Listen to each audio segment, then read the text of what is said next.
Hopefully this morning will be a really useful session. It's not training as such, it's just giving you the benefit of my experience, and I don't think by any stretch of the imagination that I am an expert in marketing as a freelance facilitator.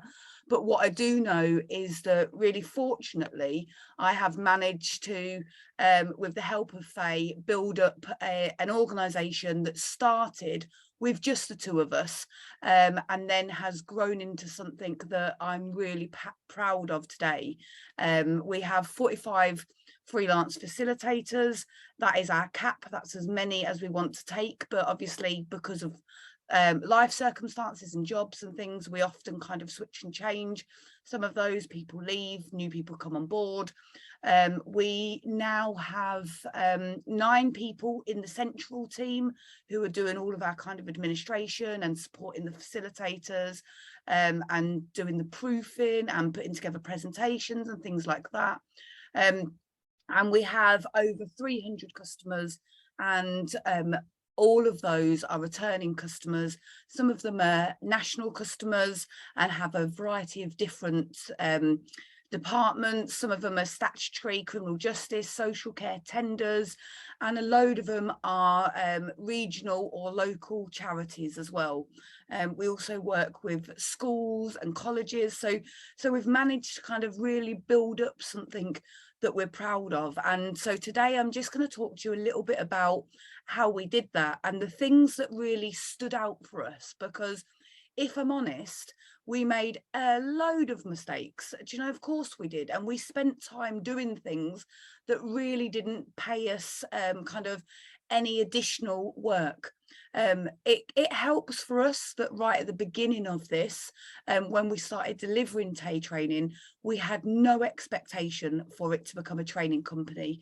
We had no expectation to deliver national training or to be training people in delivering using technology. So I'll talk you through a little bit of our history.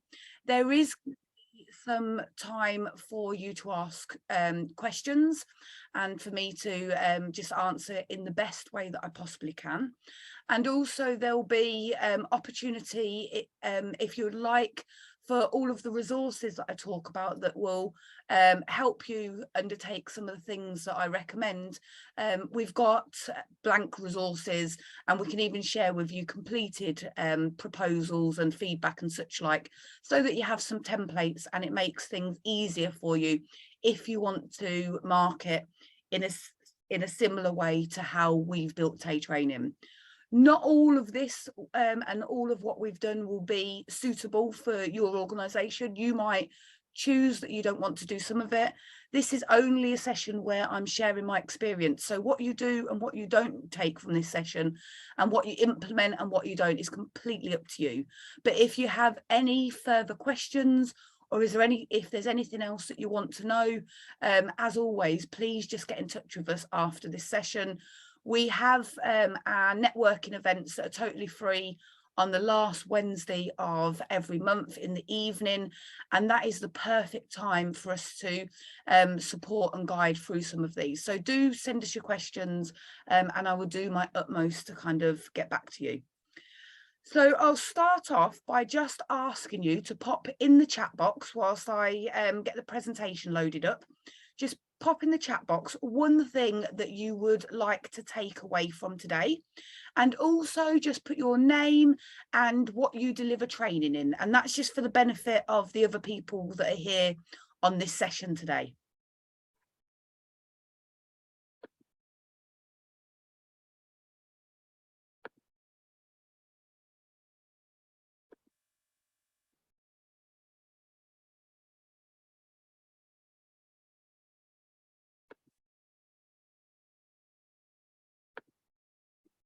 So now I'm just waiting to see who is the fastest typer. It's never easy when you're typing in the chat box and you've got somebody talking at you too.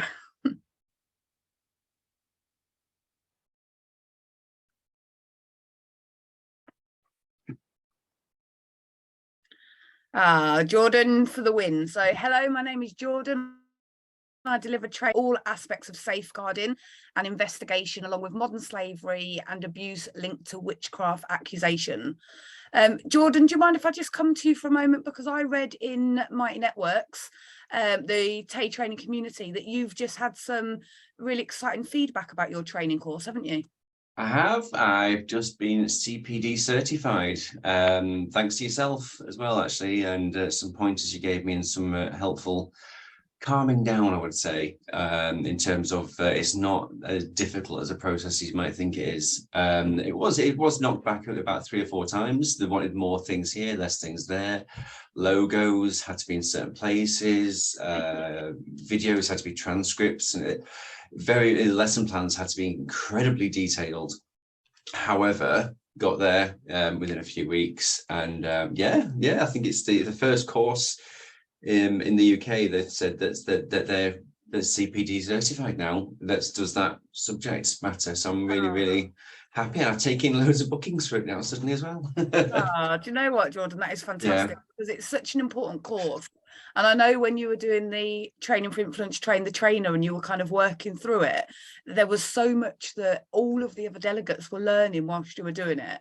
And the fact that you're now, about a year past that course, and not only have you developed it, delivered it, got brilliant feedback, it's now CPD accredited as well. So I'm really proud of you. The impact you're going to make is fantastic. And linked to this session, the last bit that you just said there was, and now I'm taking loads of bookings, because actually what you've done is you've reinforced the value of it. And for some people, CPD accreditation means so much. You know, for within local authorities, for instance, criminal justice agencies, they literally count their CPD points. So you've already done one of the things I'm going to talk about today, which is make yourself stand out slightly from the crowd. So yeah, I needed to just stop and recognize that, because I know that you worked hard on it. Okay, so couldn't have done it without your help, Tammy. Thank you. Well, you're more than welcome, and I'll be really excited to hear when you've been delivering it more and more and more. So Chad, hi, I'm Chad. I deliver most mandatory health and social care training and specialise in LGBTQ. Jordan and Chad, yet you haven't put what you'd like to get out of this session, so do pop that in there as we're talking. Lovely to see you here, Chad. Nicola, training in social work processes and topics, want to take from today ways to expand and deliver external training. Nicola, you can have a gold star for completing the task perfectly. Well done. And hopefully you'll get that out of today's training, and I'm more than happy to follow up with you personally if that would be useful for anything specific. And then Rachel from Living for Moments. Living for Moments delivers training to increase accessibility in all settings, increase choices for patients and residents in health and social care settings with sensory loss training. Want to expand my network to reach out to new customers who would benefit from our training. Yeah, Nicola, your training, when we've spoke about it, it's something that isn't available in many places, and I think that it's something that can make such a difference for the residents of care homes and people living with dementia and people with sensory loss, and your lived experience really helps kind of bring that alive. So if we can in any way help you reach out to new markets, we will definitely do that. And Jordan, looking to learn about pricing structure and also how often you should bother someone who has expressed an interest, but then you do not hear from them in a while. Brilliant. Jordan, we talk a little bit about pricing, and we can dig a bit deeper into that. And come make sure when we get to the question and answer, if I haven't already talked about it, you ask me the specific question about how often to bother people, and I'll tell you what we do at TAY. And Chad, I would like a way of expanding my delivery to other organisations and network. Brilliant. We're definitely going to be covering that today as well, Chad. So fantastic. Let's get started. I'm very aware that for a lot of this session, I'm going to be kind of talking at you and showing you different examples of things. So feel free at any point to unmute and just ask me a question relevant to what we're talking about. If there's any questions that aren't relevant or I haven't covered, feel free to ask those at the end of the session as well. So you can be as involved as you want to be. As I said, I am also recording this session, so you will have a copy of it afterwards. So feel free to make notes if anything really is useful to you, but equally I can send you this recording. It will be in the Training for Influence community, and any of the resources that we talk about, I'll happily send you a copy of those as well. Okay, so it will not surprise people that I'm just going to start off by very briefly telling you about the TAY training journey. I've already said to you that we didn't expect to be here today, myself and Faye. It was never something planned. It really was, and anybody who's read our story, it really was about the fact that we were working within charitable services, criminal justice and homelessness at the time. I'd just been doing some safeguarding training for NSPCC, delivering it, and we, working within our services as CEO and learning and development manager, we were increasingly frustrated by the amount of terrible training that we were purchasing and our staff members were going on. And so we decided, with my knowledge of safeguarding from doing the NSPCC role, and with Faye's knowledge of learning and development from the role that she was in, we decided that actually we were going to do a little bit of training delivery ourselves. Our first customer was a customer that I brought with me across from NSPCC with their permission, because the funding had stopped for the project I was working on. And they're still our customer today. In fact, they're our second largest customer today. So we've kept those for the last 6 years. It was only ever supposed to be me and Faye, and it was always, we worked full time, and then suddenly for us who were on charity wages, it was really exciting to get an extra few £100 a month for doing kind of 1 or 2 additional training sessions. So suddenly we're a bit like, oh, we can actually afford to go on holiday. Do you know, charity wage and all that? We couldn't afford some of these things. So we're like, oh, we can actually afford to go on holiday. We could afford to do this because we had a little bit of extra income. And so that was really exciting for us. We literally learn initially on the job. So we brought our values with us. I've got my experience and my real belief in the ability for frontline professional to change lives from my own personal story. And Faye, alongside me, has worked within the sector for nearly 20 years. So between us, everything we were talking about was very much from the heart, from lived experience, but really embedded in best practice. So you guys here know kind of the fact that people really liked that. People really responded well to that. And we delivered training right from the beginning in a way that we would want to receive training.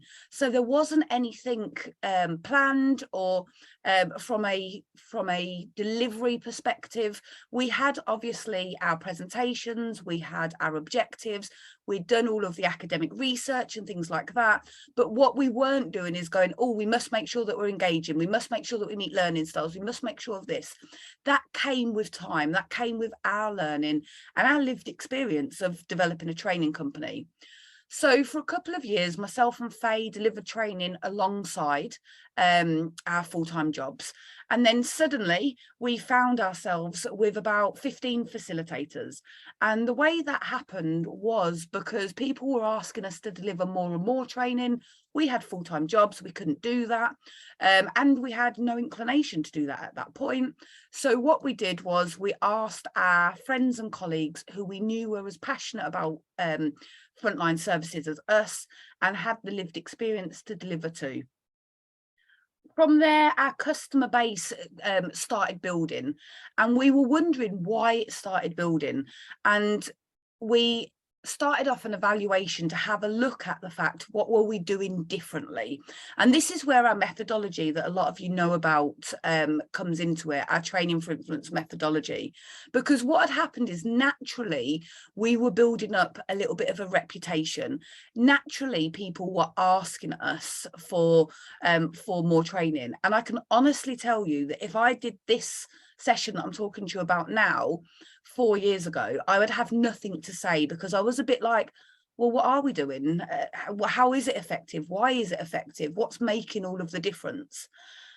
Today, I'm really proud to say that we have 45 facilitators. We have 9 people in the central team. We have grown TAY training in a way that we work really hard to help the people who are involved have what meets their needs. So some people deliver 1 session a month, some people deliver 4 days a week. Our central team, some of them work part-time, full-time, everybody's flexi hours. We have parties, night out, networking. We do a lot to try and make it fit around people's lives, to live our values of helping people to be able to be happy within themselves, and then they deliver better services. So I'm really proud of what we've grown within TAY training, and I want to tell you a little bit about kind of how we've done that. And please remember that I didn't know this back when me and Faye were single facilitators. I had no clue what we were doing. Some of it was luck, and some of it we then really have focused on in the last 3 years. So one of the things that has been really fundamental right from the beginning, before we knew anything about training, was the fact that we had the absolute belief that if you've got 6 hours or 8 hours or 2 hours in the room with a delegate, you have the absolute privilege. It is a privilege to have that time, because frontline services in particular are absolutely rammed. Do you know, they've been rammed the whole time that I've been working within them. Because of COVID, you could argue they're even more rammed now. Frontline workers don't have the time or the luxury to spend any amount of time doing something that isn't really useful for them. So we, right from the beginning, believed that it was a privilege to be in there delivering training, and that fundamentally was a clear difference to some trainers that kind of turn up as their day job, huffing and puffing, or delivering something that they're not particularly passionate about. Me and Faye always kind of bounced into the training session right at the beginning when we knew nothing else. We were still really thrilled to be there. And we believe right from the beginning that no matter how much time you've got with delegates, you can absolutely support them to have the ability to deliver more effective services and to therefore change lives. So what do we do? What do we offer to our customers? Now, please do remember that some of what I'm talking to you about now, I really had no clue about. And we're a few years into the process. So what actually happened for us was, at about year 2.5, I had the most phenomenal mentor in my day job as CEO of a sexual harm prevention charity. I had a brilliant mentor, 2 in fact, and they made me have a look at what TAY training was. They said, do you realize you have built something here that is a company that is making a difference, and yet you're kind of just leaving it in the sidelines? And it took somebody metaphorically to bash me over the head for me to go, oh, what is this? I then took what for me was a huge brave move, and stepped into the business full time. Now I have my own kind of history and triggers around kind of homelessness and security and things like that. So actually making that step was huge for me. But in addition to that, 4 months after making the step, COVID hit and everything shut down. So it was like, yay! You know, brilliant. This hasn't scared the life out of me at all. Not eligible for furlough or anything like that. So there was a real focus. One of the positive things that COVID did was make business and say, right, I've stepped into business now. My values are not going to change. The impact is not going to change. What we're doing is not going to change, but actually I need to know why it has grown in this way, and what I can do to continue growing it. Now, I'm really proud to say that from when I stepped into TAY, which will be 3 years ago in November, each year we have doubled our turnover, and that includes the COVID year. So each year we have doubled our turnover, and actually this quarter we're going to have taken more than we took all of last year. Now, for us as a training company, that is absolutely immense. Now, we haven't cracked making a huge profit yet, and some of that I think goes back to my the fact that I've worked within charity and statutory services for years, but we do a lot of investing back into our facilitators and our customers, from scholarships to our Train the Trainer course, to giving out lots of free resources, to free training sessions, to charities of the year, to updating our websites, all of that type of stuff. So yes, we are a limited company. I earn a good wage.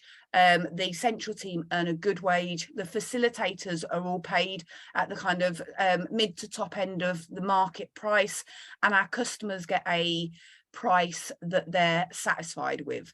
So for all of those, I'm taking that as a win. I'm not a huge profit maker, but at some point it would be nice. so that's kind of where we're at.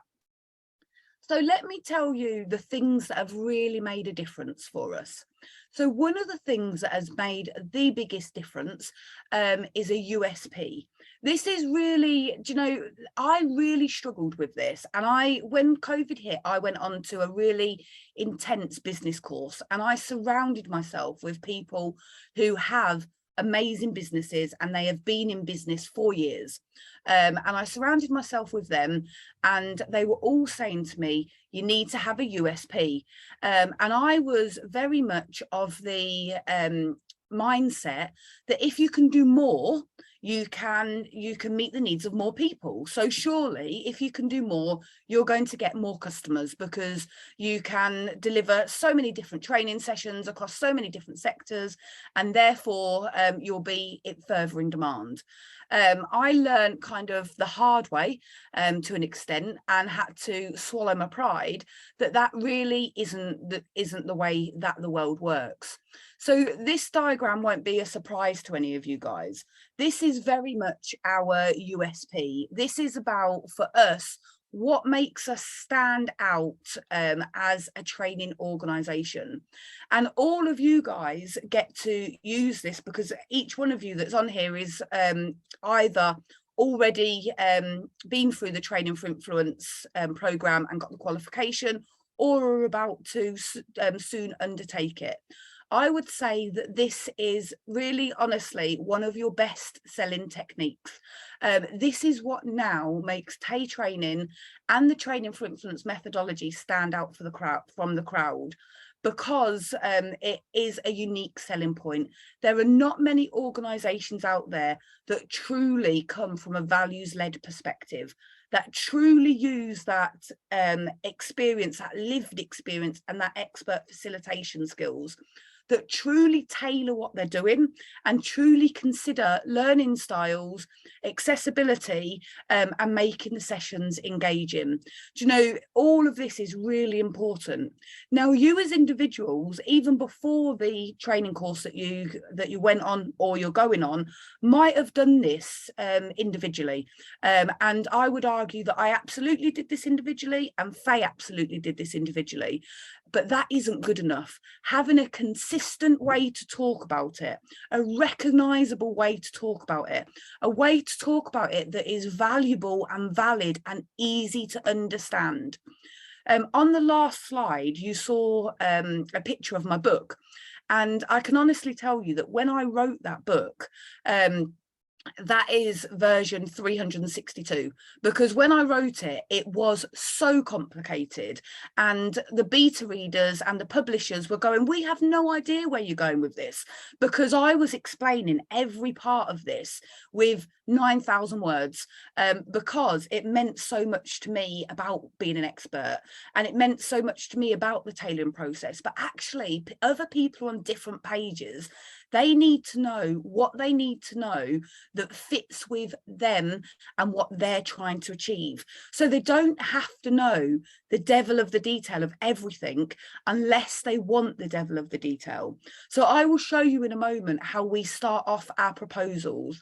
All of you, with the exception of a couple who are about to do the course, but the ones of you that have done the course have already got this in your graduation pack. Start using it in your proposal to really highlight why you're different, and then say that your methodology is a methodology used by over 500 people nationally to be able to deliver to this exceptional standard. But you're different because of the expertise you bring. So can you see how this is same, but you're different? Because what you're doing is you're giving a real look at what I'm doing, look at how I've made sure that I can do this to the best of my ability, but also recognize my differences.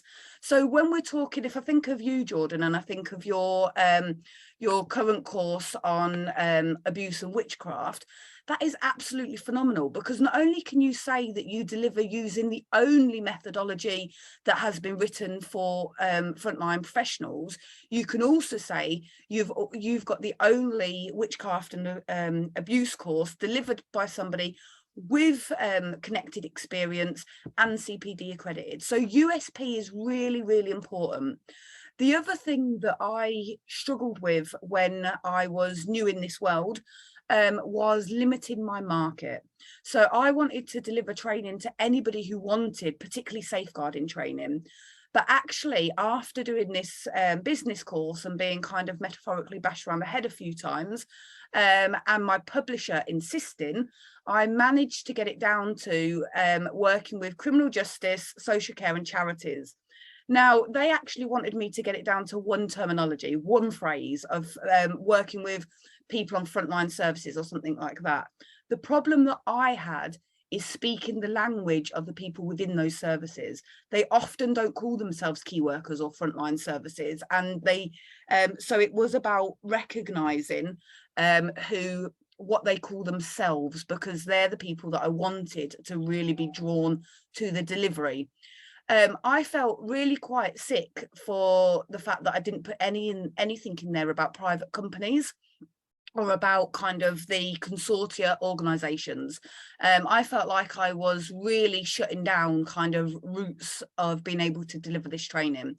I can honestly say to you now, a few years on, not at all. They're coming in as thick and fast as other organizations. What having a clear USP does, and limiting your market, it helps you to focus on being the absolute best in that area. And once you do that, people talk, and people are connected to each other through businesses, through family ties, through different social events that they do, not because of the job umbrella they sit under. So you will find people talking about your training at the Chamber of Commerce, for instance, even though you're not focusing on businesses. You will find people talking about your training on a networking event, even though you're not at that networking event. So the thing that I would say here is two things. From a delivery perspective, if you're training for Influence Qualified, use that as your USP. If you're not, well, you're going to be soon, the guys that are on here, but if you're watching this and you're not, think about what is your delivery USP, and really kind of focus on what makes you different, because there is a lot of trainers out there, some good, some bad, and you have to show very simply that you do things a bit different and your impact is a bit different. The same with your subject matter, lean into your expertise and connect that again into the way that you deliver, because that is what you bring that nobody else can bring. I don't care if there's another 3,000 abuse and witchcraft trainers, Jordan, not one of them are like you, not one of them. And you have to be confident with that. I remember back at the beginning kind of going on loads of people's different training websites and going, oh, but they look better at that, but they look better at that, but they look better at that. Well, let them have the customers that go to them then, because you are better at what you do, and the customers that your USP speaks to will come to you. But you have to get that USP out there. You really have to make sure that you are talking in a really consistent way, and that is something that is paramount throughout all of this, is consistency. So the first thing I'm going to do here is just show you a couple of examples of the way that we engage with our customers. And once I've talked you through a few of the examples of the way that we engage with our customers, I'll then talk you through a few examples of how we market wider than our current customers. Okay, so what I want to do first is just think you've got somebody that has inquired about your training, okay, or in whichever way they've inquired about their training. What is the process? Okay, so the first thing that we do is most of our inquiries come via email, and we reply to them via email. And when we reply, we say something really clear, and we can send you these templates if they would be useful at all. But we say something really clear that is, thank you very much for your inquiry. It's great that you've got in touch with Tay Training. You've asked for professional boundaries course, and you've explained that you work for a CAMS service. Let me tell you a little bit about our professional boundaries course. This is what it covers. Let me tell you about our methodology. This is the process that we'll go through. And so there's a bit initially, right at the beginning, we tell them that we know what they're asking for, okay, because that then grabs their attention. Okay, so they've listened. We also put a line at the bottom of that says something like, we've looked at your website and we can see that you work with young people, or we can see that your values are, or whatever. It takes 10 seconds to do that. And so the first bit we do is grab their attention. We're talking to you who are reading this email. The second thing we do is say, we can meet your needs, okay, because this is what we've got on offer. The third thing we do is talk about why we are special and they should book us, okay? Now, that sounds really simple, but it's taken us a long time to get it in the right order, because if you put your methodology at the top, if it's a HR person who's just searching for training, they don't care. They just want to know if you can meet their needs. So it is about kind of having it in this order. So we've heard you, we can offer you what you need. Here is what makes us special. This is the information we need from you now to be able to continue this. And that information, we say you can reply by email, or we can arrange a phone chat. And that is, we usually say these are our general costs. How many delegates have you got? Is it live, online, or face to face? Are there any additional needs that we need to know about at this stage? Would you rather follow up by email or by phone call?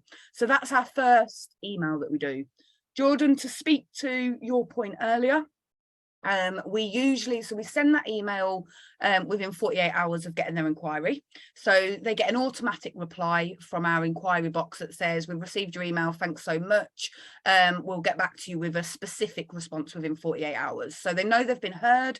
Then they get this more detailed email. The more detailed email is a template email. It takes us 15 minutes maximum to change, depending on obviously what courses they're asking for and things like that. So there's not a lot of time investment from there. About a week and a half after that, we send them another email and we just say, just double checking that you got the email below. We know that it's a really busy time at the moment. Give us a shout if there's anything further we can help you with. And that's, so we don't add anything to it. Doesn't add us any more additional time for that. And then about 2 weeks after that, so roughly a month after their first inquiry, we then send them another, if we haven't heard from them, we then say to them, haven't heard back from you, so thanks very much for getting in contact with us. The details you can find the details below. If there's anything we can do whatsoever, get in touch at any point. And then generally, to be fair, 90% of the people reply straight away because they've come to us for training. But if we get to the fourth one, those little stragglers tend to reply to that because we're not chasing anymore. We're just going, yeah, thanks very much. We're here if you need us. We're getting on with our lives now to an extent. And so then they kind of go, oh, shoot, if we want them to do this, we need to move on it. 9 times out of 10, it is not because they don't want the training. it is absolutely because they've got busy within their lives, and things take over, and something that was a focus on whatever day they sent the email has moved on 30 times by them. So they do that. So that's our kind of at a month point. And then at the 2-month mark, if they haven't responded at all, we'll send an email that will just say, thanks so much for getting in touch with Tay Training. We appreciate that we haven't moved forward on having the further conversation, etc. Can we just inquire, did you find somebody else to deliver this training, or is there any way that we can further help? Again, a couple of lines that they can delete or they can reply to. And we do get people then reply to us and go, actually, we found free training through the local authority, or actually we found this, or whatever. Sorry, that's my dog, stop it, Poppy. So we do get people say that, but what then happens is, because we've been so friendly and just continue to engage with them, they come back to us for a different course, or they come back to us if that course is terrible. And we put on that last email, we attach our full course list as well, so that they can see what else we offer. So we don't do that. We don't try and sell our other services right at the beginning, because they've come to us about something. So we want to respond to their needs, not turn into a sales pitch. But what we do is, by the end, we make sure that if we haven't followed through, then they are aware of those other courses as well. 9 times out of 10, they get back to us right after the first email, and then I'll talk you through what we do then once I've answered Jordan's question. It's a very quick one. You just mentioned something really, really important then about free training through local authorities. What I've found is, like you've just said, people saying, well, we can get it free elsewhere. How do you respond to that? Because I'm so tempted, and I haven't done, I have to bite my tongue, which is difficult for me. I'm so tempted to say, yeah, but this is better. This is better. You know, you're paying for quality. I can't say that, obviously, because it comes across as patronizing or a bit sort of egotistical. How do you deal with that when you want to sort of like, you want to get that message across that you're paying for quality, not, the free stuff is fantastic if you just want to touch the iceberg effectively, which I think is what it is, isn't it? Yeah. Do you know what, Jordan? I really battled with this at the beginning, and I actually felt like I was kind of arguing with them. Do you know, oh, for goodness sake, I've worked in this field for years. Do you not think if the local authority training was good enough, I would bother to do what I'm doing? Do you know, I really got quite offended by it, and just oh goodness. But I think there's a few things. So one of the things that Chad says there is, sometimes it's a tick box exercise. If it's a tick box exercise, you're never going to win. Don't argue with them. Don't waste your breath. If they're just going for a tick box exercise, they're not the customer that you want. Okay.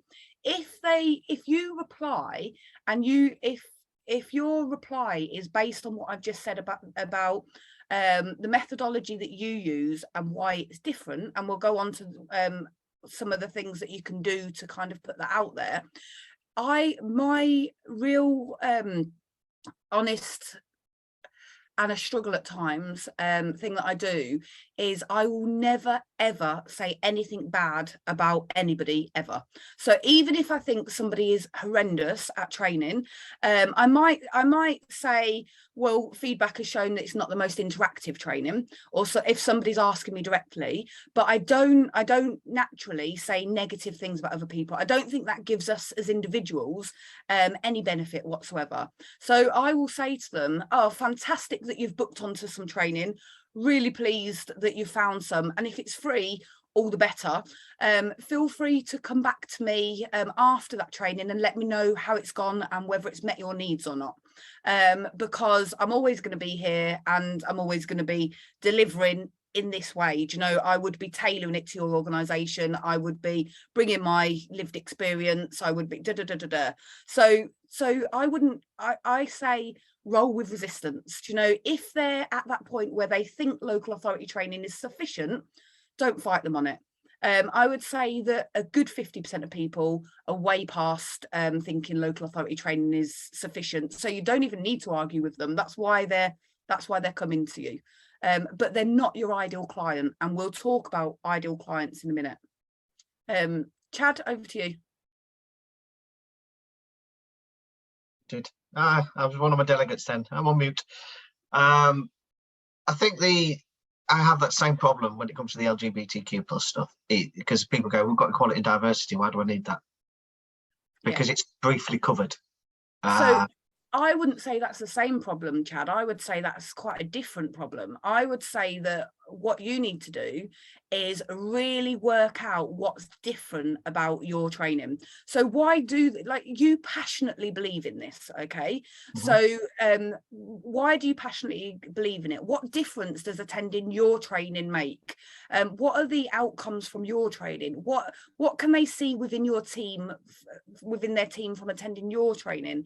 Going on EDI training, absolutely. And I think I would potentially, for you, even do some some social media stuff or some marketing stuff that literally points out the difference between the two, because EDI training is fantastic. It's a great umbrella. It introduces people to protective factors, makes you realize that you have a responsibility within EDI and you have protections within EDI.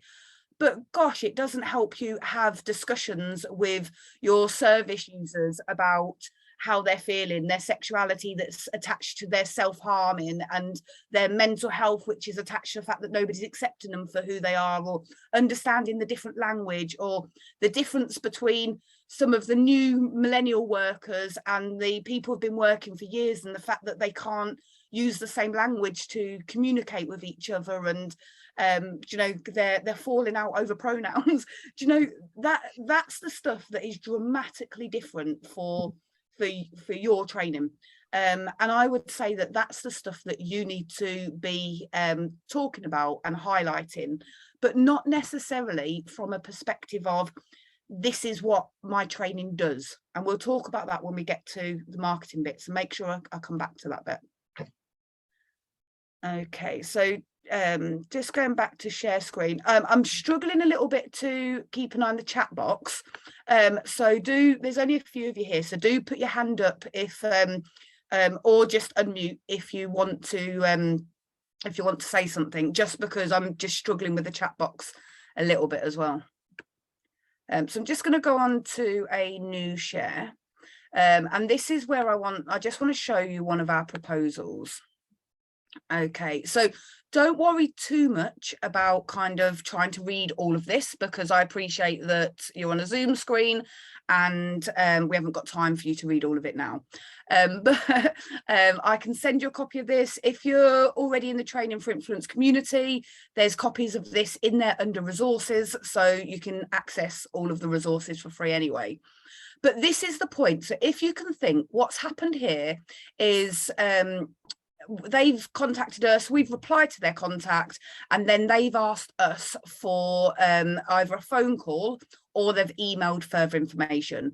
This is what they then get from us next. Okay, so they've given us that more information now. This is what they get from us next. And I'm just going to do a really whistle stop tour to just show you the key points. Okay, so you'll see that a lot of this is template, so it takes 2 minutes.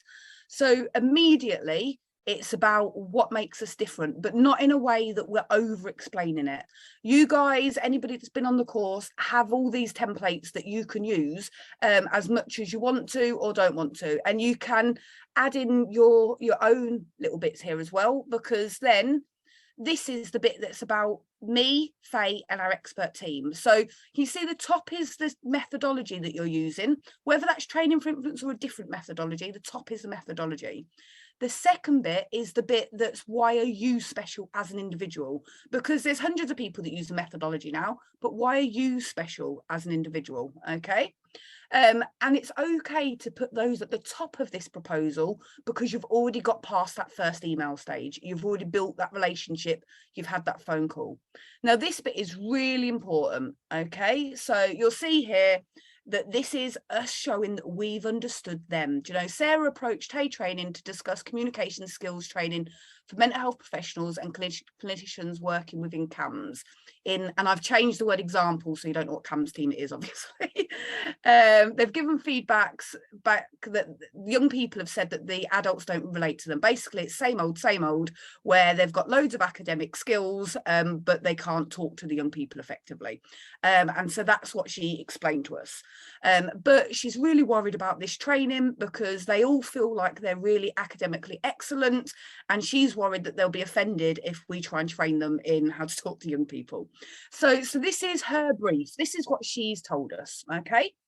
Then we've said, right, what can we do for you? So actually, this is the focus and impact. So basically, this is what we're going to do for you, okay? We're going to make sure that we increase the buy-in from key players, create a positive impression of the training session, capture ideas and concerns from potential delegates. The subject matter experts selected will be people with lived experience. This brings a different dynamic, and the delegates will be supported to see the training is bringing a unique perspective which complements their current learning and skill. So can you see how all I'm doing is rewording her brief, but from my perspective?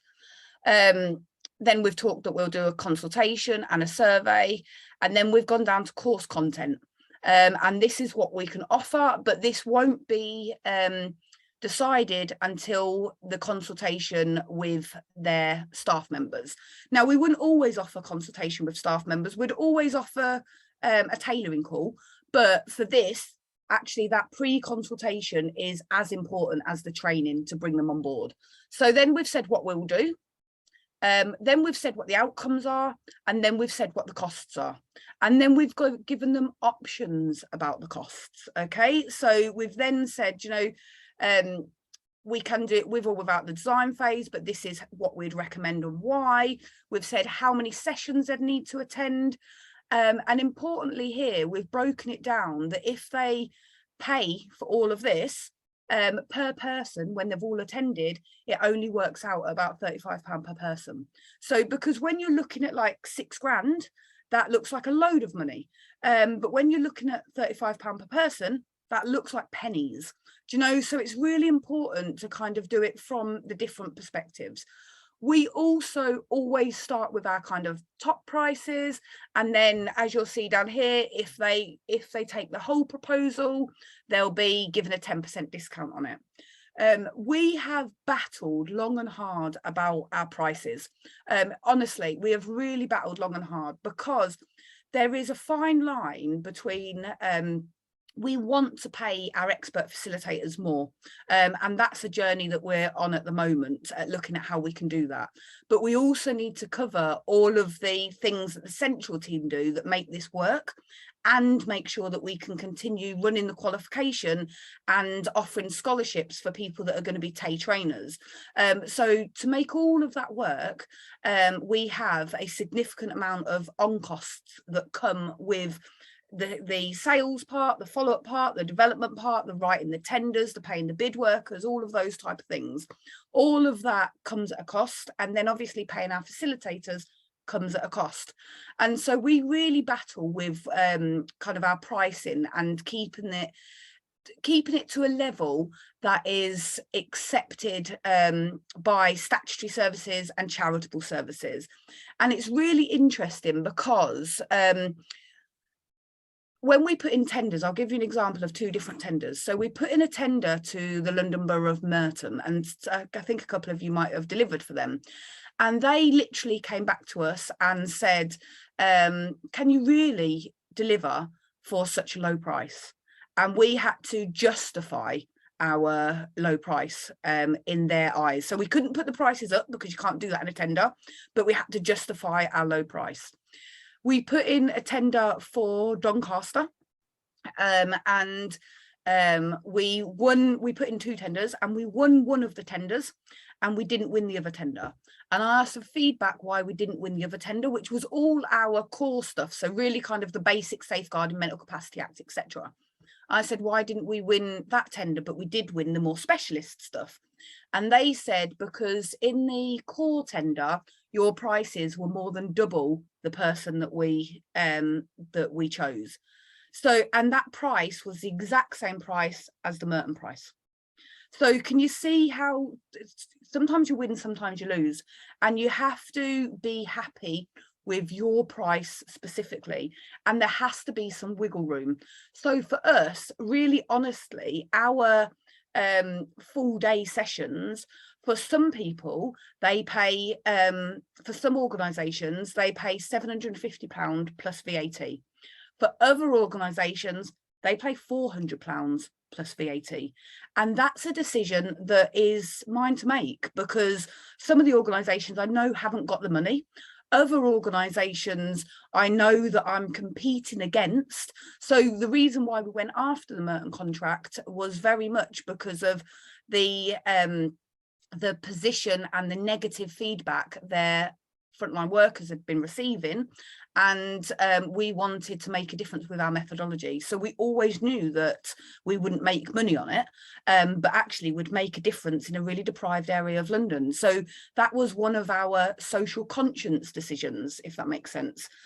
Also, one of the reasons why we can do this is because some of our organisations do pay that little bit extra, because actually before working with us, they were working with another training company who was charging them double what they're paying us. So therefore they're really happy with where they're at. Does that make sense? So you have to be happy with the cost to you to deliver that training, okay? And you need to think about the time you're spending on this course. You need to think about your time you've spent learning your subject, why you're an expert in it. You need to think about your emails back and forth, your phone calls. You need to think about your feedback forms, your proposal writing. It is not about the time that you're in that room. And so cheap is not always best. Cheap doesn't value you, but also quite often, if somebody's too cheap, like with the London Borough of Merton, people are sceptical. So do you know, so that it is a bit of a battle, but I wouldn't, now that I've been involved in this for a while, I wouldn't like die on my sword over my costs. I'm happy with my costs. They're fair costs. If they don't work for the organisation is very welcome to have a conversation with me, and depending on who the organisation is, what the objectives are, I might reduce the cost, but equally I really might not. So I would say lean into your costs if they're fair.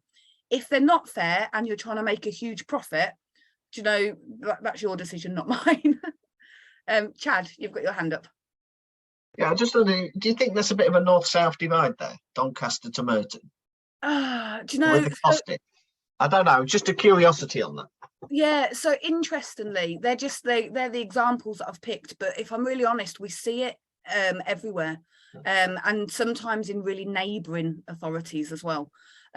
So I think because of the examples I picked, it does look like a north-south divide, but actually we see it across all of our customers.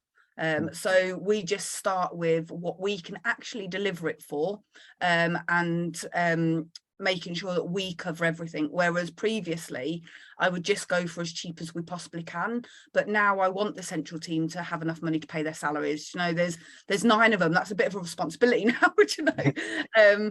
And they do amazing work that would mean that the facilitators don't get the work that they do if they didn't do what they did. And then the scholarships and the community and things like that, I would say just price it fairly, Chad. Yeah, so I know, because I deliver some for Lincolnshire County Council. It's only about 4 a year, but you know, I put a price in with them and I thought, this is a bit high, and they snapped my hand off. Yeah, but if I did that to the care home up the road, yes, they're gonna go, are you having a laugh? Do you know what I mean? I was like, oh, I think this is a bit high, but I'll try it, because I can move on this, you know. Yeah. And they went, yeah, well, that's fine. They didn't even quibble. They went, yeah, great, fantastic, brilliant. Yeah. And we do, certainly we've had some requests recently for specific facilitators, and we charge nearly double sometimes in that instance, because they absolutely have seen the benefit, and then that facilitator gets additional payments from that perspective. If they want me, for instance, I'm a lot more than our usual price, and I'll say no. You know, but I don't get paid more. I still just get paid my salary, and that extra goes back into TAY, which then comes out into the community and things. So it's just, I would say, work out what you're comfortable with, have your lowest, have your highest, and make a judgment call based on the organization, and be willing to move if you want to for that organization. Do you know, so you own this, so to speak. I would also say that there really are, and I've seen hundreds and hundreds of these from doing tenders and running training departments and things like that. There's freelance facilitators, to give you an idea, that charge £180 a session. There's freelance facilitators that charge £1,000 a session. There really is no rhyme or reason to it. And even when I look at it, I can see the distinct differences between the two, and we're assessing a lot of them now as well. So we'll be able to see kind of the distinct differences. So don't think that you're the only one that is confused about how much to charge, because it is like this secret that people should just tell you what they've got in their budget, and then you can say how much you can deliver for that. But people don't have that faith because there's too many real profit-making organisations out there. So just carrying on, because I've got so much to go through and I've not got to it yet. So just to say here, so once I've said to them what we can do for them, what the outcomes will be, how much the costs are, it'll be no surprise to you that I always finish on a piece of feedback so that they've got a positive takeaway from us. And then I always put at the bottom, proud to deliver for, and some things. So and that is, you know, a lot of people won't read it, but actually I don't care, it's there, and it makes them go, oh, there's feedback, oh, they deliver for those people, and that's reinforcing that we're credible. So that's the way that we do our proposals. And I will well, you can get that from the community. If you just type proposal in, there's all those resources are within the community as well. So just going back, so feedback that is useful is a really key one as well. So this will go on to this will go on to the marketing part in a moment. But like I just said on the proposal, we always pick a piece of feedback, but the piece of feedback that we pick is always one that is either relevant to our delivery, or it's relevant to our to the specific course that they're asking for. So you can see that these ones are relevant to the Training for Influence course. Every time, don't ever be afraid to ask people for feedback. I still don't like doing it now. You know, some of you will have been asked, because you've been on the course, to do me a LinkedIn recommendation or to leave a Google review or something like that. In fact, Jordan, I use yours all of the time. Your Google review I use all of the time. It's absolutely perfect. So, you know, so don't be scared to ask for feedback, because what I'm going to say to you when you get to the marketing is mainly, I want you to talk about other people, and I want other people to talk about you, and we'll come back to that in a moment. So, but ask for feedback. Don't be afraid to ask. Don't be afraid to ask a couple of times, and don't be afraid to use that regularly as well, on your proposals, on the bottom of your email, on your marketing. Use people talking about you. And anybody who has a who runs a training session and does an evaluation form at the end, Tay training, if you're doing it for Tay, we specifically send you your feedback. And if you're doing it for yourself, you'll have your feedback. Those quotes at the end that says, what is the best thing about this training course? That's what you should be putting out there. Do you know, Rachel, you've had some brilliant ones. So put one of those, and then put at the bottom what course you delivered. And if you delivered it for Tay training, put delivered for Tay training. It's still highlighting your credibility. It's still bringing people interest in you. It's still sending people to your website, because you put your website detail on there as well. If you've delivered something for yourself, then do the exact same. You know, that's so much marketing material trainers get just from their evaluation forms. If you feel really uncomfortable about it, about posting good things about yourself, which I have to say, I struggled for years. You might not think it now, I struggled for years, and even now I still struggle. Get somebody else to do it. So buddy up with somebody else on this call and say, I'll post 4 things about you a week if you post 4 things about me. Set up a business page that connects to your personal page. So you can get somebody else to post 4 things a week on your business page. It's connect your personal page, but you don't feel like you're going, look at me, look at me, look at me. When you get more confident, or when you see this really working, you'll do it from your personal page, because that's when it's most powerful, particularly on LinkedIn and Facebook. So when you recognize that, and when you feel a bit more comfortable with that, that's kind of where you'll move to. But I struggled with this, and I struggled with it for years, and I still am not always comfortable with it now. So and yet the last thing that we've already talked about is offer a reasonable price. So this is specifically your offer to customers, and the reason I've started with this is because everything you offer to customers, every communication you have with customers, all of it is marketing. Every single part of it is marketing. And the reason I've started with it is because over 80% of business is repeat business, and that's right across near enough every market, but it's very true within training. And we regularly forget that the people we've already delivered for might want something else from us. The people that we've already delivered for might want us to refer them to someone else. All you guys are in the Training for Influence community, so you can say, Rachel, you might have somebody that could really do with some decent LGBTQ plus training. Well, you know Chad. Do you know Jordan? You might have somebody that could really do with the sensory loss training. Well, you know Rachel, and you deliver using the same methodology, so you can even offer that consistent approach to your customers, and you can make a deal with each other. Do you know, it can be quid pro quo. I'll send you 2, you send me 2, or it can be I'll give you 15%, or whatever it is, or you can say, right, let's work together and let's do a course which is the instances of witchcraft in the LGBT community.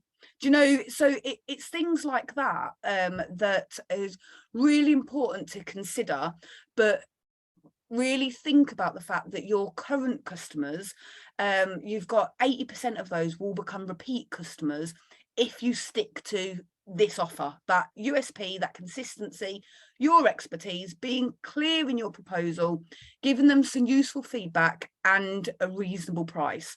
Remember that you're there to meet their needs, okay? And that takes me on to kind of the sales tips, so to speak. So there's a few things within the sales tips. The first thing that I'm going to say is I'm going to start on point 3, which is reframe sales. Okay, this is another one that I hugely struggled with. Okay, trying to sell myself and trying to sell our services, and Jordan trying to prove that what we do is so much more superior to what local authority do. Unless they're Liverpool local authority, because some of those trainers, 7 of those have been on the Training for Influence course. So if it's one of the reducing parental conflict trainers in Liverpool local authority, they're amazing.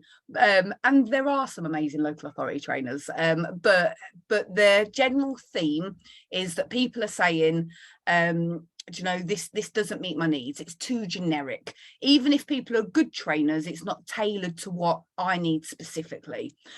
So reframing sales, for me, the biggest penny drop was when somebody said to me, if somebody attends your training compared to somebody else's training, what's the difference that it makes to them as a frontline professional, and what's the difference that it makes to the service users? And so I obviously waxed lyrical and went, well, for them as a frontline professional, they'll have the skills they need, but not only that, they'll understand it, it'll be relatable, it'll be tailored, they'll feel their motivation will increase, they'll be inspired, we'll follow up with them. With the service users, oh my gosh, they're going to be treated so much better, the values will be there, the people have the skills, And so I waxed lyrical all about that. And then the person stopped me, and it was a business person, so it was quite harsh on this business course. The person stopped me and went, well, don't you think then that actually it's really unfair of you not to offer that to them? Because why should they not be able to have all of those outcomes? You're talking about outcomes that are absolutely changing lives. So just because you feel a little bit uncomfortable about it, you're stopping those delegates having that experience, and you're stopping those service users having that experience. Tammy, get over yourself. And I was a bit like, oh, but actually that reframed it so much for me, because it's not me going out there trying to sell something. I'm not trying to sell Tupperware. Actually, Tupperware is really useful, but you know, I'm not trying to sell Tupperware. I'm not a multi-level marketer or anything like that. I'm not trying to sell silver and pretend it's gold. I'm trying to sell something, or I'm trying to provide something that will absolutely make a difference. So now I've lost a bit of that uncomfortableness, because I think, well, if it's not right for them at this point, and if they can't see it at this point, that's fine. They'll come back round when they are ready, or when they've been on a bad training course. They'll remember the things that I've said and the things that I've promised, and they'll come back round to me. The other thing that was really key for me at that point is when they said to me, you don't have to be selling all of the time. All you have to do is show that you're different, and show your feedback, and ask other people to talk for you. So rather than saying, so what you'll see is we barely ever put something out there. We do one offer a month, literally one a month, that might be buy 4 courses, get 5 free, or something like that, because that does talk to people, particularly within HR, who don't really care about the content, they care about the price. So that might link them in, and then we get the point to be able to show how we're different. But in general, we're not out there trying to sell our courses, saying this is our course, do this, do that, do the other. What we're showing is actually the impact of some of our courses, and we're getting other people to talk. So the feedback that you've already seen, all of that has been posted on social media, is in our proposals, it's in our leaflets. So it's not us saying it, other people saying it. You guys have got thousands of evaluation forms that you can use, and you can pick and choose the stuff.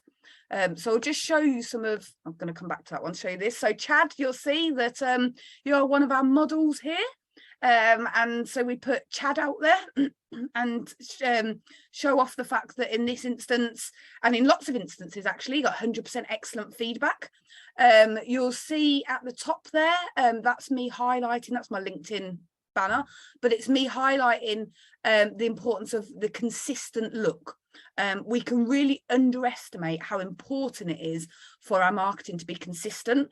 But if you're doing anything continuously, it needs to be easy to see. So branding, I'm not going to go on about branding now, because that's a whole different thing, but actually that's something else that we have learned really has become really important to us over the time, is about actually that consistent branding as well. And you'll also see in the bottom corner here that what we're doing there is we're offering something for free. Because when you think about your customers, they all need slightly different things, and some will already be on your page, and some will need to come to a free session and see how you're a little bit different, and some will need consistent marketing because that absolutely speaks to them, and some will need kind of a hook, like I said, with that one offer that we do a month. So it's about aligning those, but without having to say, buy this, buy this, buy this, buy this, buy this. Because if you're in, I don't know, a carpet shop, how much does it drive you mad if they're following you around saying, buy this, it's special, buy this, it's more special, buy this, it's more plush, buy this, it'll last longer. And you're just like, let me have a look myself. The other thing to consider, and again, kind of this took me a while to kind of get my head around, was the fact that customers, before they buy for you, need to consume approximately 7 hours worth of material that they're found in 11 different places. Okay, so just process that a minute. That's how the human brain works. Now, very happily, they will inquire with you way earlier than that. Do you know, they'll inquire with you after just seeing a few times some things that meet their needs. But that's when you do your proposal, and that's when you do your tailoring conversation. And quite sometimes that's even your first training session, you're still winning them over. But that's why they then become repeat customers, because they see what's special about every one of you. So a few kind of different things there, but really importantly, reframe sales. You are not pushing something on somebody. You're giving somebody the opportunity to experience something that's going to change lives. That is completely different, you know.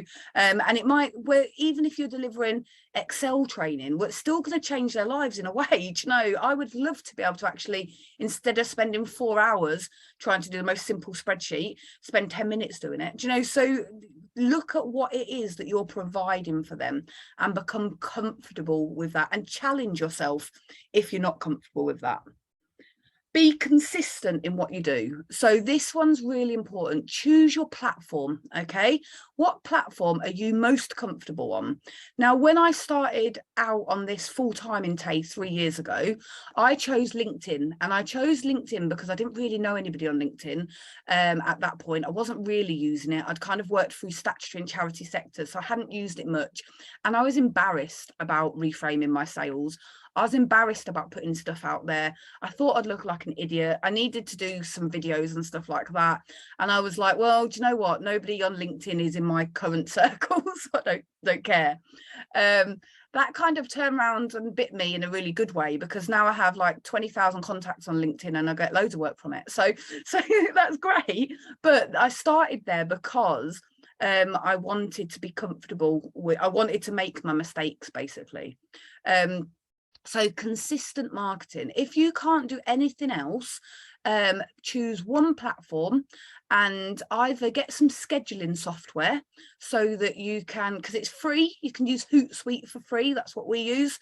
And you can schedule your posts, sit down for a couple of hours, and if nothing else, copy and paste the feedback of some of your evaluation forms into your scheduler, so it'll post it on LinkedIn for you. Okay, if nothing else, get the training for influence methodology stuff that you're doing or that you've done, and put that on there and get it scheduled, or ask somebody else to do it for you. It is about consistency, and it isn't about expecting immediate response. Most people that book for us haven't responded to any of my ads, and they've been watching things for a couple of years, and it's like, really? So don't expect really immediate responses. But if you don't start now, you'll wish you had started in 2 years' time, because I've just told you about the change in Tay training over the 3 years since I stepped into it full time. And that's because some of these things have been consistent, no matter how much they've kind of driven us a bit crazy. So start now with some of those things. Get into a habit, even if it is 5 minutes on a morning of posting something, putting it out there. But also always think, where else can I use this information? Do you know, so that we do things now, and you might not kind of be at this stage yet. I know you've done a little bit before, Chad, but we do things now like we'll do an interview after the Training for Influence, Train the Trainer course with somebody, and ask them to tell us about their kind of how they found that course. We'll do that interview. That interview will then be transcribed. It will go up as a podcast. It will go up as a blog. We'll take quotes out of it for our marketing, and we'll take quotes out of it for our leaflets. Do you know, and that's from one piece of content that took an hour. And that's somebody else talking about us. And if you're all as good as I know you are, people will talk about you. Do you know, you can ask me, I'll spend 5 minutes saying how brilliant each of you are. I know each of you on this call well enough to say how brilliant each of you are. If you've been on the Training for Influence course, you've got a video at the end of it with your top takeaways. Do you know, they're the type of things to put out there unashamedly, because you're trying to get people to access something that will help them deliver their services better and change or save or influence lives. So yeah, I'm being as harsh with you as somebody was with me and saying, get over yourself. And don't battle with people. If people are not on your page yet, Jordan, this is speaking to you in the local authority thing, just roll with that resilience. They will come round. Okay, they will absolutely come round. It might not be within the timescale you're hoping for, but they will come round. And the more they see you consistently putting things out there, and you're consistently excellent feedback, etc., the more they'll be like, oh yeah, but my training was rubbish. Do you know? So it'll just keep The more we go toe to toe with somebody, the more they dig their heels in, and rightly so. So do I. Do you know? So reframe sales. A tip, if you haven't done it already, is this. Do you know, consider your current customer. Going back to your USP, I would honestly say, think about actually who is your perfect customer. Okay, so if you could choose the perfect person for you, who would be your perfect customer? So what are their goals and values? Okay, what are their age, what's their gender, what's their marital status, do you know, what, everything. Just literally make up this person in your mind. Who is this person in your mind? And the reason why you do that is because then everything you're doing from your proposal perspective, write it as if you're talking to them, because it just makes it come alive so much more effectively. Do you know, like in the CAMS proposal that we've just put in, we're talking about them as an organisation, considering it from where we want to take them. So think about your perfect customer. Make sure that anything that you're doing is talking about how you're going to meet their needs. Well, our perfect customer is an organisation that works on the front line with vulnerable people or complex needs, that recognises the importance of having effective training, and wants to engage with us in that way. So 90% of our customers fit that customer profile for us. They come to us, they recognise it, we go back and forth our proposals, then we deliver a service for them. We retain a 10%, and this is purely a personal decision. We retain 10%, sometimes up to 20%, depending on how it works, of people that we target that we know are not doing well. We know are negatively influencing people's lives. We know are delivering services that don't meet the criteria. We know are having a wide kind of societal negative impact. And that's because what our mission is for our organisation. So we choose those, and then we target those people, and we'll apply for the tender, or we'll approach them, or we'll respond to one of their requests, their general requests or something. And that's because we want to make a difference in organisations that don't even recognise the importance of this. But that is a personal decision, and I can honestly tell you that we do that excuse me, from a mission-based perspective, but it is the hardest thing we do. That 10 or 20% of our customers cause us all of the problems.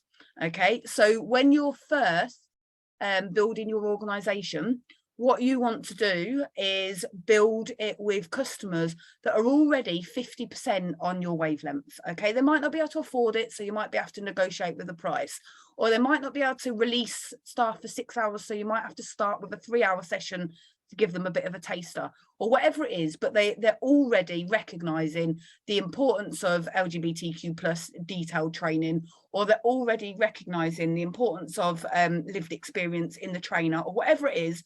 Those people meet halfway. They're your perfect customer, and you can take them on that journey with you. If you've got the time, the inclination and the energy, then go after some less than perfect customers, because we're in this to change lives. But don't do that until you know you're paying your bills and you're in a position that you can do that. So that's kind of the two things there. So considering your current customer, really important. Reframing your sales language, really important. Consistency, really important, even if it's 5 minutes a day. Think of how many times people need to see you, how many ways they need to experience you. Do you know, do some podcasts, do a blog for me. Do you know, they'll see you on our stuff. Do you know, all of those type of things. And we at Tay are really good at putting you guys out there. So I'll show you some feedback in a second as well that we send out to people, where we big you guys up, because we're like, book training for us, that's brilliant, but equally these people are amazing in themselves. So if they're doing something that we're not, book with them too. You know, because we know that we can say that you deliver from a consistent values-led perspective. So don't be shy about about collaboration. Don't be shy about saying the other things you do. Don't think that it will highlight that you don't have enough work in your own business or anything like that. Nobody cares about that apart from you. All people care about is whether you do what you do well. And so that's what you can be putting out there. You'll see on here, I've covered it up with your lovely faces, but you'll see on here me and Faye I can't even remember what we were doing there. I think we were doing some networking thing online with different facilitators, and we were trying to find the stupidest filters for Zoom. And so you can see on there, you know, one of the, I'm not saying that you have to do this, but what I am saying is just be yourself. Don't try and be anybody else, because you're perfect at what you do, because you are you. And the more you try and be somebody else, the more you'll struggle. So please, please, please be yourself in all of this that you're doing. Just going back to the consistent marketing again, and I just want to show you kind of how we also kind of talk about our facilitators as well. So it's really important when you respond to a customer after your training that you really reinforce the how the objectives were met, and you really reinforce the feedback from their own staff members. This is really, really important, because that's what then makes them become a next customer.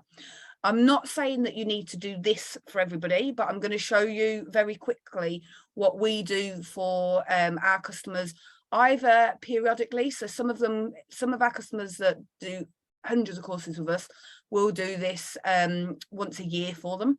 Some we do it once every 3 months. Our new customers, we always do it after the first session. If we've got cohorts, so this one was a 3-part training session where it was 3 days training and 50 people went through each day. So it was split into 3, if that makes sense. So it was, I don't know, 12 sessions or something like that, whatever it works out. So that's why they got this. So this is what they got: a feedback and impact report. So much of this is a template. So you'll see we're saying the same again, the same again, the same again. You don't change your method. Keep repeating the same things. We then said what we did for them, and then we went down to our overall feedback. So 99% excellent, very good overall feedback. This is what they got. All of these parts are obviously quotes and feedback that people have received. Our facilitator always gives some feedback on here, because they always want to know from how the facilitator found the delegates. So it's not about the delegates only giving you feedback, it's about you giving them feedback as well. We then talked about Noel. He was the facilitator in this case, and we're shouting about him there. And then we broke it down by course for them and put some more things in there. So this is all kind of just broken down by course. This we actually did with these guys a Likert scale as well, but we were asked to do that. So we did some direct examples within their knowledge rating. Before the 3 sessions, they were 2 out of 10. Afterwards, they were 10 out of 10. Self-care, another one, 2 out of 10 to 8 out of 10. So we're highlighting for them the differences. And then we always ask, what other training would you like, to the delegates? And so this is brilliant. People come back and go, all right, so everybody wanted this one. Can we book that one next, please? So that's really useful there. That's our feedback. So we say, so this is feedback that we're acting upon. So we don't shy away from negative feedback. We act upon it and we say that. And then look, we then, to get them to continue with us, we give them a discount off certain courses that have been highlighted. So you can see, so we don't send this, everybody doesn't get this all of the time. That would be a nightmare to actually get it to people all the time. But this is also whilst we've got a central team. But I can also tell you that from doing the work that we've done with Catch 22 And then from the feedback that you've just seen there, which was excellent, and us unashamedly telling them how brilliant Noel is, Noel starts delivering next month for his own company. It's his first customer for his own company, which is Noel Yoga Wellbeing and Training. And his first contract is with Catch 22, all from that contract, from the stuff that he did with us. The contract is going to be a rolling contract, and it's his first ever business one, and it's worth a fair amount of money, and he's going to be delivering well, I think the first sign up he's done is delivering 30 sessions, and that's between now and April, under his own umbrella, his own business umbrella. And then from April onwards, it's the next stage of the same program. So they want it to be a consistent program. So can you see how, you know, that partnership working, that collaboration, that shouting about things, that, you know, we're not ashamed to do it at all. Like, lots of people hold it to their chests and they won't share any of that. What we're trying to change within the Training for Influence community is we're trying to build a community of like-minded people who recognize that actually it's about the impact, and we can't all do everything all of the time. So I'm not going to start a whole new yoga and well-being part of Tay training so that we can have that contract. Not at all. No one's going to deliver it under his own training umbrella. That's his expertise. Do you know, it's things like that. And you guys within the networking sessions and having the same methodology and chatting to each other and hopefully sharing information like this. So actually I priced at that and they didn't pay, so I priced at that. Have you ever replied to somebody like this? Yeah, here's my example. That's what's going to get you ahead. And I know that that doesn't sound like commercial business sense, but it absolutely makes all of the difference all of the time. So the last thing that I'll say on here is about perfecting your pitch. Okay, and that's like a big small thing, because you need to know what you're saying. Like I said about my book had so many different versions, and then I had to shorten it down and things like that. It's the same with the proposals. That little snippet that we can now put in about Training for Influence is because we've rewritten it 30,000 times. The way that we describe our training from the expert, tailored, engaging and values led bit, you should have seen the first version of that. Do you know, it literally had like 30 different things that we were doing, and the same with our values and things like that. So actually think about what's different for you and perfect your pitch and learn how to introduce yourself and what you do in 30 seconds and in 5 minutes. Okay, because you'll have different options at different points, and you want it to be able to just roll it off your tongue.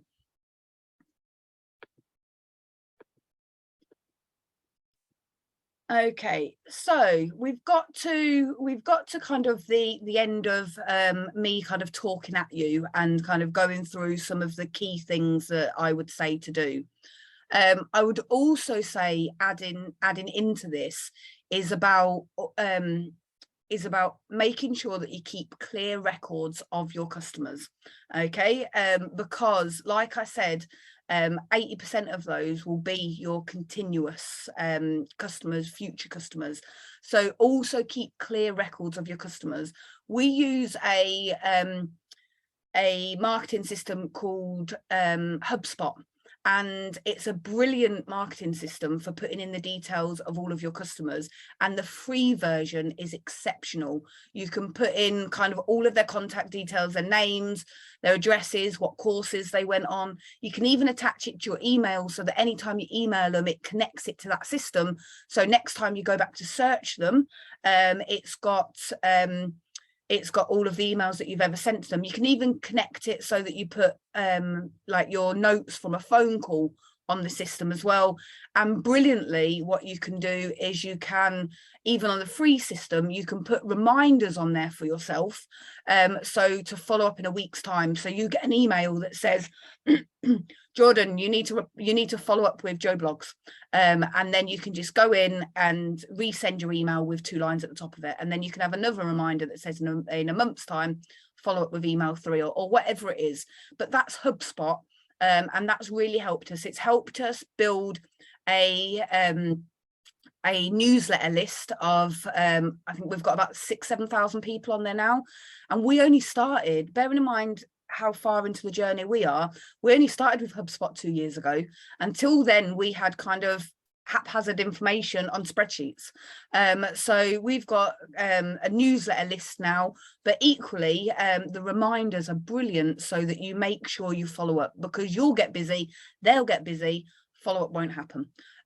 So that's really great. So if you're not already using a client management system, go and look at the free version of HubSpot. It is fantastic. So to do the things that are most important then, I would say here, build relationships, lean into each other. Really honestly, I know it's our community, but actually it's your community just as much. You know, tell us what you need from it. What of this session today would be useful to actually know more about specifically? What can we do or put together to bring you guys together, or how can you collaborate with each other even more? Do you know, if you're not comfortable being really open externally, then actually the community is a safe space to build relationships, because people who are there because they want to deliver the very best training. So building relationships either in our community or within other communities you're part of is really key. So many of them years on have absolutely become fantastic for us. Our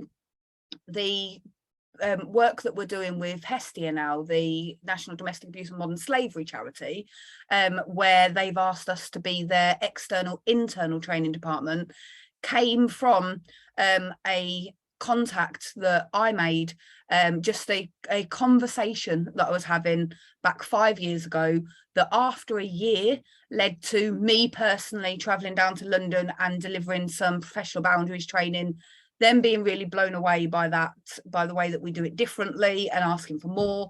Then other of our facilitators delivering the training, and because they all then delivered it with the same methodology and the same values and such like, that happened. Then COVID happened and we responded really fast and went live online, and they saw that happen. So when they then looked at recruiting their whole training department, they actually then just came to us and said, can we give this to you? So don't ever underestimate building those relationships. Never, ever underestimate it. And you don't have to be selling yourself. My key thing is, where you can, give away a little bit. Okay, I'm not talking about state secrets. I'm talking about things, I'm talking about giving away a little bit in the way of, like this session today, for instance. This will go on the community, and people will be able to access this, and hopefully one or two things will be useful and you'll be able to put them into place. But also hopefully what will come across is how willing I am to support and grow other people as well. That's what we want to do at TAY. So you'll have more conversations with us, you'll have those conversations with other people, and that will build relationships. You might not have time, particularly I remember kind of when you're doing a full-time job and then you're trying to do training on the side, or all of your spare time is delivering the training and things like that. You haven't got time to do all of this. I have got the luxury of a central team, you know, I'm not disputing that at all, but I didn't have at the beginning. And so one of the things that you can do really easily is, you know, book 4 or 5 hours a month. Okay, that's it. Book 4 or 5 hours a month, and in that time get some of your feedback and schedule that. Okay, get some of your actual training course. Okay, so you've got, I don't know, say you've got 5 training courses and they've all got 30 slides each. Pick 3 slides from each of the training courses and title them Let's Learn, and just put the slide and a little bit from the lesson plan, schedule it to go on social media. Okay, so you're not giving them all of your information. Get the Training for Influence logo stuff, schedule it and put it on social media. Spend 2 hours scheduling stuff for your next month. And I promise you, if you go to things you've already got, like the slides you've already got, and the feedback you've already got, and the Training for Influence stuff you've already got in your graduate packs and things, it will not take you very long at all. If you need any help with it, we'll run a session like this and get Becky, not me, get Becky to run a session where she literally shows you how to do that. that will tick your consistency. Do you know, that will tick your focused, because you're focusing on the people that will respond to the values-led approach, that will respond to your material that you're putting out there. Chad, yours is a perfect one. People will respond to you if they're on your wavelength about LGBTQ+, or if they're seeing difficulties within their teams because of people being on different wavelengths. They're not going to respond to you if it doesn't speak to them at all. That's okay. So they're ways of, you know, really simply getting some consistent material that shows you're expert, which is some of your slides or bits from your lesson plans, shows that you're values-led and skilled, and that's methodology, and shows that people think you're brilliant, and that's your testimonials, or that's me doing a LinkedIn thing and then you sharing it, or whatever it is. You can do those things and plan that in a couple of hours a month. The other couple of hours, then think, right, okay, what can I do that can build relationships? Who can I invite to lunch, or who can I have a phone call with, or can I am I free on the last Wednesday of the month to go to Tay's networking thing? Whatever it is, always focus. Even if you can just do one a month, focus on building your relationships, because you are playing. I know you have to earn money now, but you're also playing the long game as well. And so it's about balancing both of those. So if you can give yourself half a day, whether you give up, like I did give up loads of evenings and weekends and flex round stuff and things like that at the beginning. If you can give up half a day, or you can skill swap with somebody, Rachel, you can say, I will do a free hour-and-a-half session that then you record to go on your YouTube channel. I'll do a free hour-and-a-half session for anybody who can offer me some support around social media, or some support around whatever, or whatever it is, and skill swap. Or go to Chad and say, Chad, I know that and Chad is really pretty good on LinkedIn. Chad, I know you're really good on LinkedIn. You've been using it for years. Will you show me how to use it? And I will talk to you about this that I've got, or, you know, accessibility, or how to use the captions, or actually the increased connectivity around the service users and vulnerabilities that you work with and the ones that I work with. Skill swap with each other. But put it in your diary and make sure that you're doing it at least once a month, because that consistency is so key. So build relationships. Don't be afraid to collaborate. You know, if you've got that in the back of your mind from statutory or charity work that we're all in competition with each other, you're already in the wrong community, because actually we're all trying to make services better, and unfortunately, none of us are going to be out of business, but actually we need to support each other so that people recognise the impact of some of the more specialist courses, do you know, and use us for that at Tay wherever we can. We always say to you, do you know, share your feedback, do whatever you want with it, shout about it, do you know, we'll do these feedback things, ask us for a copy of it, all of that type of stuff. Because we get through the door by offering mandatory training. We then end up delivering specialist training because they've already seen how good we are. So, do you know, so there is a little bit of that. Use us in any way that will be useful. We do not want, our strategic plan is not to build Tay Training any bigger. We, as a training company, we don't want Tay Training to grow anymore. We want to offer our facilitators that want it more hours, and we're managing to do that. So, Chad, we've had a discussion. You're going to be practically full-time from is it later this month or end of the month? Because, sorry, go on. No, I think it's October with the Hessia stuff. Yeah. I'm still waiting for some dates to come across for that, so I am booking in all the stuff around it. Okay, I think, yeah, don't worry about that, because you can book around it. There's no problem with that whatsoever. And I got an email from Samantha saying that she's sorting out dates this week. So that's one of the things that we want to do, is to be able to offer more to our facilitators if they want more. That's really important for us to be able to do that.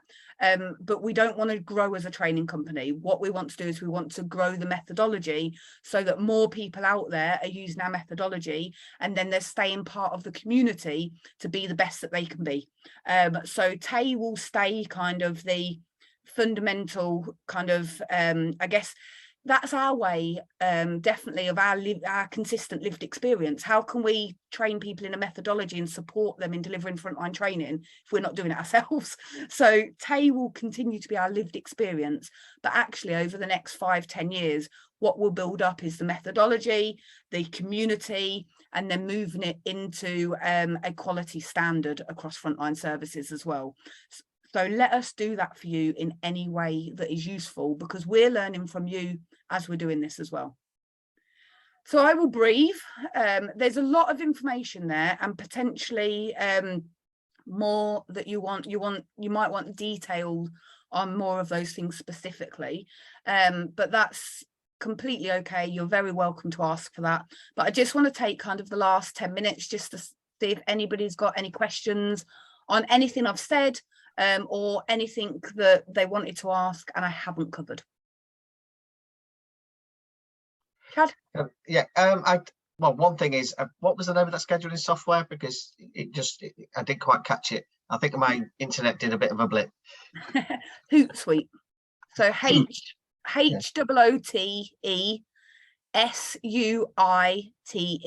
Right. Okay. And the free version is perfect for use as well.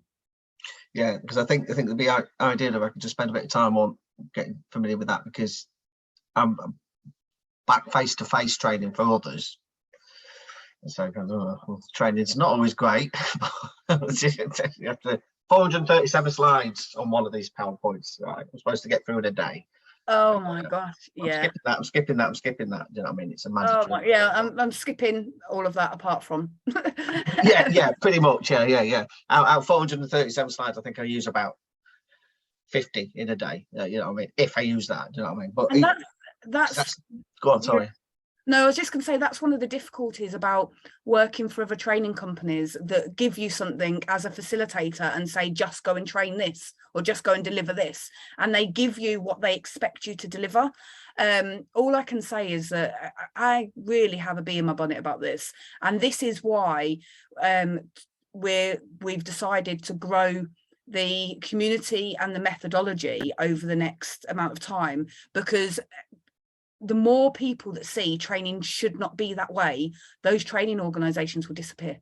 Because people will see that actually you can't just pick a facilitator, give them a presentation. They're lucky with you, Chad, because you have got experience, you have got knowledge, you are values led, but actually there's a load of people that haven't, and to pay their bills, they stand up and they deliver something that they know nothing about, and they're trying to get through 437 slides. So that's what we're all on. This journey that we're all on together will absolutely change that. I have no doubt that it might not be next week, it might not be next year, but we will come to a point where the quality, particularly in frontline services, they have an expectation. We're having to flip it on its head so that training is really recognised and valued. But to be able to flip it on its head, more people need to deliver in that way first.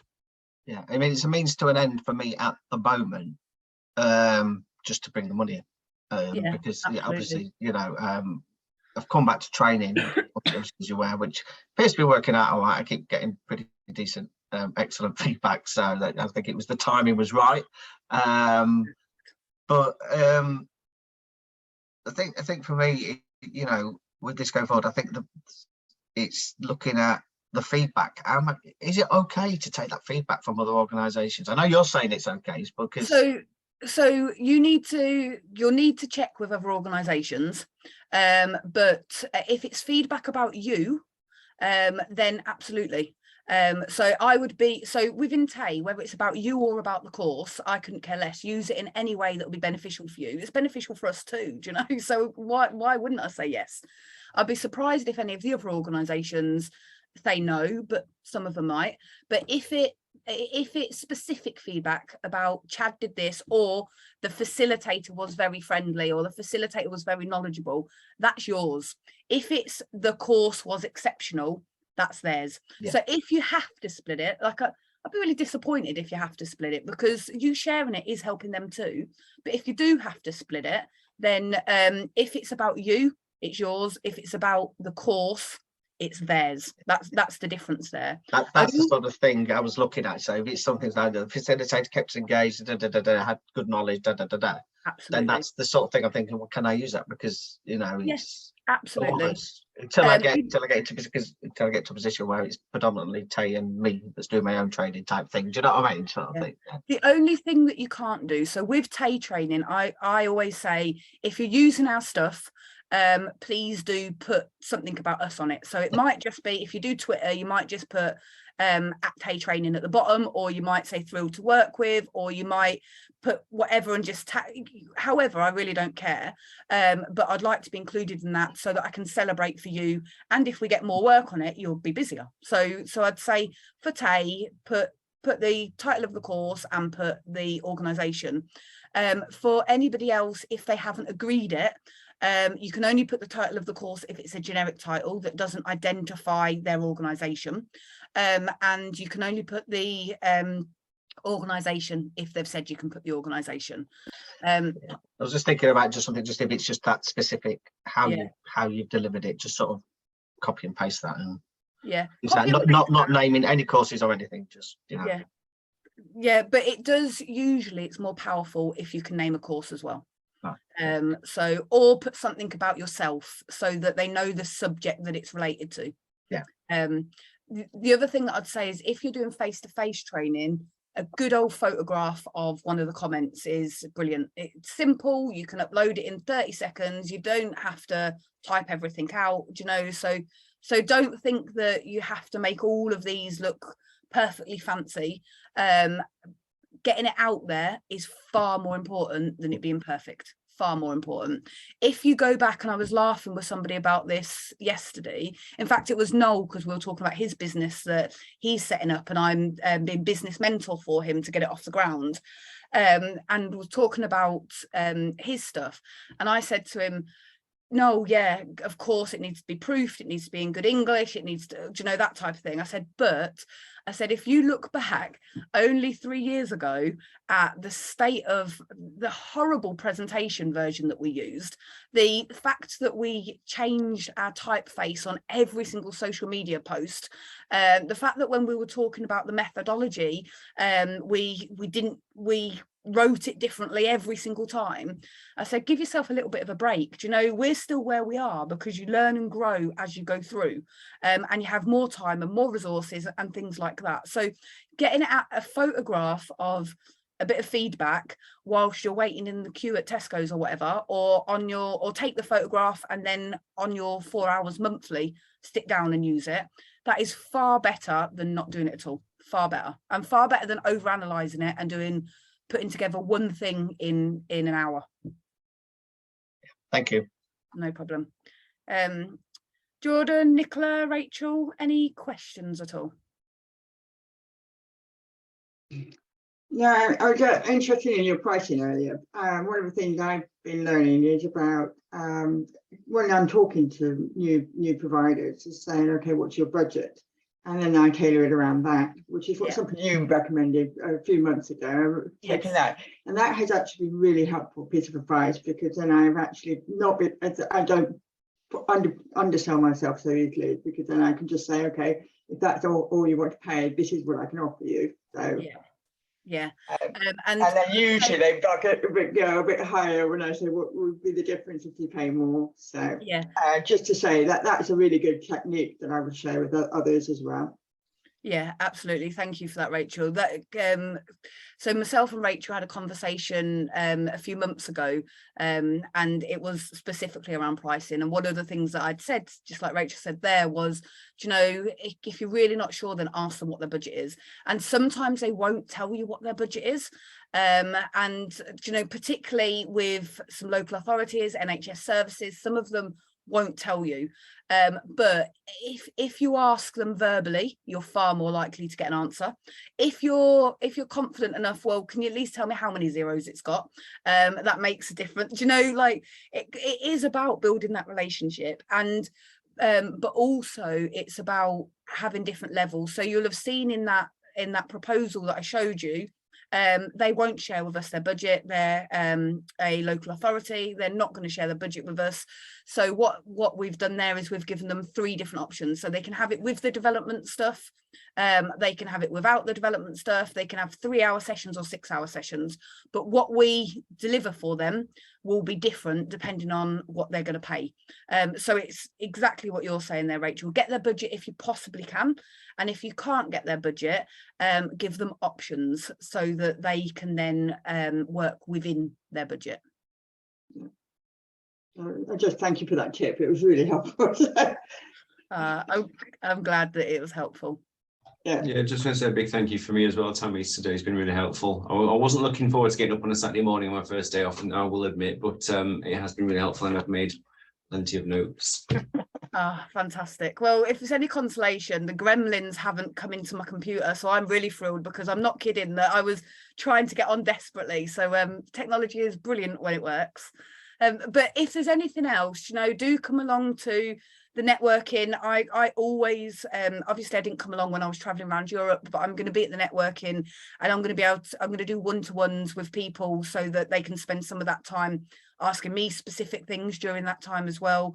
All of the resources within the community, if you put resource, if you go to topic and you go to resource, all of the resources are in there and they will all show up. If you're in the Training for Influence student and graduate group, you have even more resources in there, again, just by searching under resource. If there's anything that you haven't got, then please just let me know, give me a shout, and I will I'll make sure that it's provided for you. I'm more than happy to share anything that's useful, or anything that we've messed up, so that you don't mess it up in the future. So